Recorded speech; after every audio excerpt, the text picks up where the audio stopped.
চাও তোমাদেরকেও লুঙ্গি ছেড়ে বেলাতে হবে।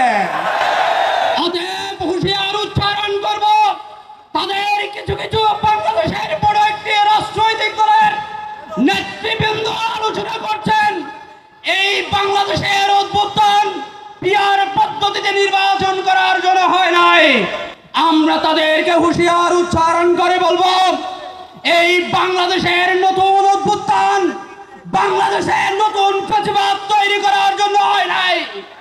এই নতুন বাংলাদেশ নতুন ছাত্রাবাস সৃষ্টি করার জন্য হয় নাই।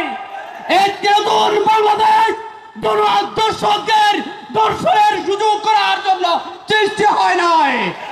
অতএব আমরা আপনাদেরকে স্পষ্টই বার্তা দিব, নতুন করে যদি কোনো প্রতিবাদ নব্য প্রতিবাদ মত চড়া দিয়ে ওঠে, সর্বশক্তি দিয়ে ইসলামী আন্দোলনটা প্রতিহত করবে ইনশাআল্লাহ।